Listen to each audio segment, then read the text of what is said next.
Hi, it's Natasha. We are going to go over Peacock pose or Mayurasana in Sanskrit. First thing we need to do is prep the wrists. It's a very intense pose on the wrists. So we'll start with the wrists, we'll move to shoulders and core, and we do want to have some back engagement so we can get the lift off. So we'll do some locust pose work as well. Go ahead and come onto your knees and start by circling the wrists out in both directions. We're going to flip the back of the hands down, press a little bit of weight into the top of the hands as you push the shoulders down, pull the belly in. Think of cat back. Can you make fists while you're here? Open and close the fingers. We'll take the fingertips backwards and we'll walk our knees under our hips and start to rock here, forward and back. Inhale forward, exhale back. Keeping the heel of the palm down as you rock back for that super intense stretch through the insides of the forearms. Take the fingertips to the edges of your mat and rock side to side, trying to create this 45-degree lean of the shoulders over the fingertips.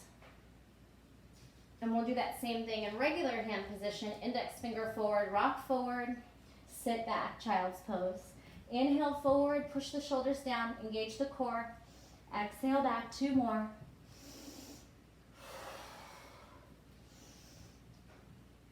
Deep flexion in the wrists, good, and let it go. We'll circle the wrists while you're here. And then again, take a counter stretch on the top of the hands. I'm gonna take some plank walks. Go ahead and press into downward facing dog. Paddle out, push the shoulders down as you lift the tailbone up and then start to walk.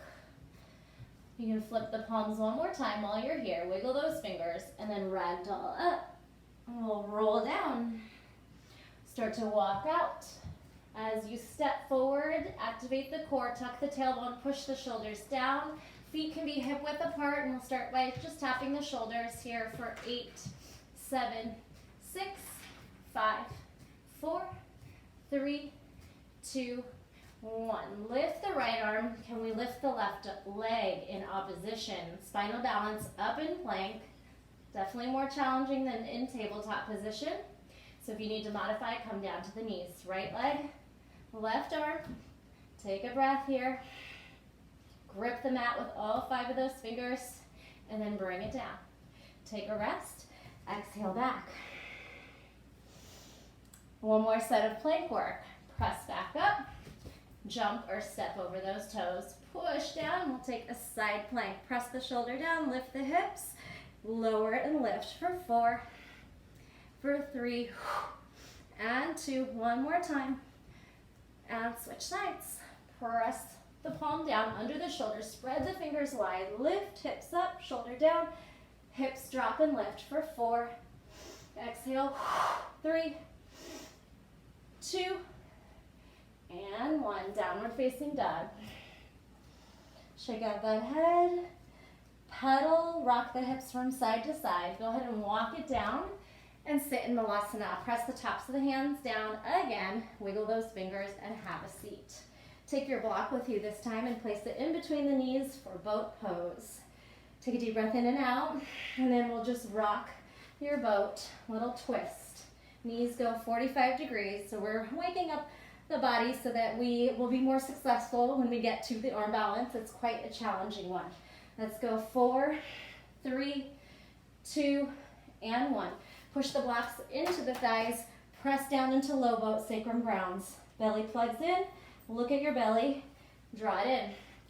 4, 3, here's 2, here's 1. Good, hollow body, hold right here. Round the spine, push the low back down, engage the glutes, get nice and low, strong shoulders pushing ahead. 3, 2, 1. Pass the block to your feet and then into your hands, into your feet, and back. Let's do 4, and 3, and 2, chin forward, not up, and 1. Last time, push it down. Nice work. Go ahead and release the head down. Bring your block to you're just above your knees and press down, ground down through the low back. Sacrum presses down. We're just gonna take a spinal balance upside down. Whoop, take your right leg out and your left arm out. Keep the knee over the hip, ground down, low back presses down. Good. And hold it, harder than it looks. 2 more, hold it here, ground down through the low back. Ribs in, belly down. Last one, hold, push the low back down, and bring it on in. All right, rock yourself to seated. Hold it here, 4, rock for 3. Stop the momentum by engaging the core. Rock for 2, last one, rock for 1, come onto your feet. Come on down. All right, before we get into the pose work, let's get on the belly and just start to activate the muscles in the back. Inhale, upper back. Exhale, low back. Inhale, upper back, no hands. Squeeze the shoulder blades together. It's always so hard to talk here. Good. Exhale, lift the legs, engage the glutes, the hamstrings, the low back. Inhale, 1 more. Exhale, squeeze. And release. Stretch the arms over the head. We'll do a couple lifts like this and then one with a bind behind the back. Forehead down, take a breath. Exhale out. Next inhale, we lift. Hold it here for 3, for 2, and 1. Lower down. Create a shelf or a pillow for your forehead and then wash the feet. Rock them side to side. All right. This one, we'll take the hands into a bind behind the back, squeeze the shoulder blades together. Start to roll the shoulders back and down. Take an inhale and then lift. Arms back by your feet, legs up. Hold for 3, for 2, and 1. Release it down, push yourself up, and take some cat-cow.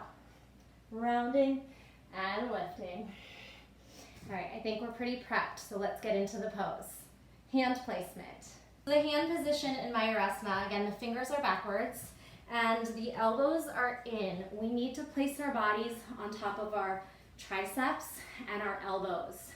So unfortunately, if you have a larger chest, I'm not gonna lie, it's gonna be harder.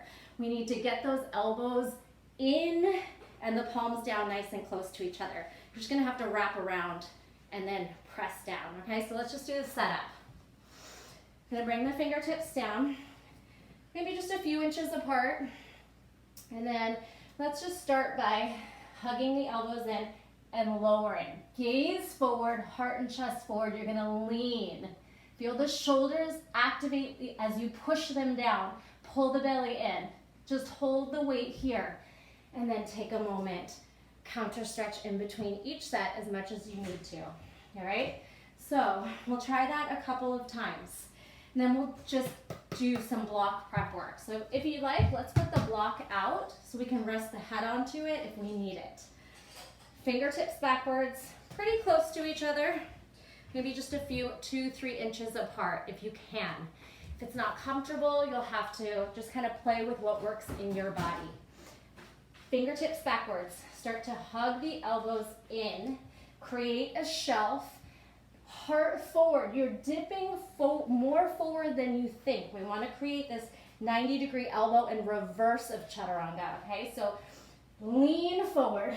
If you need to, you can bring your chin down. Squeeze, start to push the elbows down. If you need a little more height there, bring it up here. Elbows in, chin down or forehead down.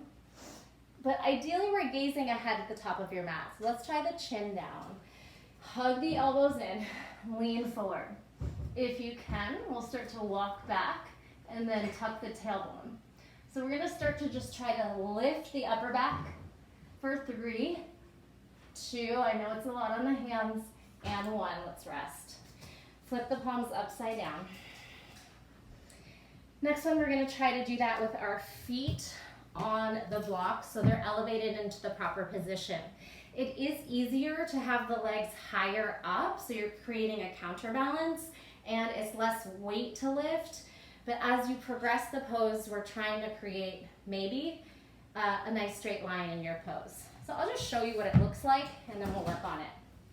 Fingertips backwards, hug the elbows in, gaze forward, lean forward. You can start here and try to press the feet back, or you can keep the legs out and try to lift there. So I'll do it both ways. We'll set yourself up and you'll shoot the legs back. Chest up, belly in, shoulders down, legs active. Engage the glutes and the hamstrings. The back body is almost thinking of a locust shape without that much extension, but that much engagement, if that makes sense. All right, so let's try it by propping our feet up onto the blocks. So we're going to tuck your toes on, set your hands up backwards, wrap your elbows in. Remember, you gotta kind of squeeze the girls together. Elbows hug in, and we start to tilt forward, and then you gotta measure out the distance. So I need a little more space. I'm gonna push my block back, tuck my toes on, walk my hands a little bit forward. So play around with that. Again, hug the elbows in, squish everything into the center, and then see if you can hold this position. You could play with some leg lifting. Lower down. Little progression, right? Bit by bit. Another modification, easier way to get there, counter stretch those wrists. Again, it's a lot on the hands when you're learning, but as you build the strength, we're not so heavy in the hands. So remember that. The more you engage the body away from the hands, the lighter you are. So a little way to make this a little easier is to bend the knees, hug those elbows in, get your setup, hands close together, create that shelf, and then you could try to lift here. Again, the higher the legs are, the lighter your body gets. As they get low, it gets more challenging. Okay? Practice it with bent legs. Practice it with your feet, your toes on blocks, with your head on blocks. You could come to a wall and put your feet off the wall, bring your head down, and then try to engage the back body to lift. So I'll show you what that one looks like. You're gonna bring those feet up a few inches. And again, you'll play with the distance that works in your body, and you'll set yourself up. Hug the chest together. Get those elbows nice and tight under so you've created a shelf. And then I need a little more space. Hopefully you can still see me. I'm going to take my body a little further, hug in, and then walk my toes out and practice here. All right, so it takes a lot of strength from the wrists, the shoulders, the core, the back side of the core. So we're really thinking of almost a locust back. If you have a very strong lotus and very open hips, some people think that way is a little bit easier because, again, your legs are folded in. It's a little bit less work to lift. Lotus is not something that comes naturally for me, so I'm not going to show that variation, but it might be one to try. You might surprise yourself and be able to lift your body. And then, like I said, you could do the bent knees in, practice at the wall, and with blocks. Again, the final pose, you're going to take those hands as close together as possible, fingertips backwards. Create the space to hug the elbows into the chest, into the rib cage, right into the belly, really. So it's almost like a really nice detoxing pose. Hug the elbows in. Again, charge the heart forward and then try to press those legs. You might find your elbows start to slip out. You just need to play with it. It's not really a pose you're going to hold for a long time. A nice fun transition, though, is to try and do it from headstand coming down once you've mastered the pose. So I'll demo that really quickly, and then we'll call it a day with Peacock. Definitely feeling it in the wrists. So I'm going to press up into a tripod headstand. Okay, I'm going to flip my palms backwards, nice and tightly together. So here's the tricky part. I need to start to bring my weight back, keeping the core on, hug the elbows in. I'm going to try to slide my forehead forward, my elbows hug, and then I'm going to pick up my head and find my pose. And release. Crawl the fingers out. Take a downward facing dog. or child's pose. I hope this helped you. It's really about finding the right shelf for the body, kind of where you need to be in your pose. And it's about playing with it until you can find that lift. Remember to dip forward as much as you can. Just like when we're dipping into crow pose, you need to start to shift forward to make the legs so light that they float off, or like a headstand press. Same idea. You want to lean the body forward so the legs can just get light and start to float up. Then you're engaging the whole back side of the body, right? Of course, the shoulders are on. A lot of arm strength, bicep strength. See what you can do. Leave me a comment. Let me know if you have any questions, and I'd love to hear from you and let me know how it went, okay? Thanks so much. You can always tell me if there's any other tutorials you'd like to see from me as well. Thanks so much.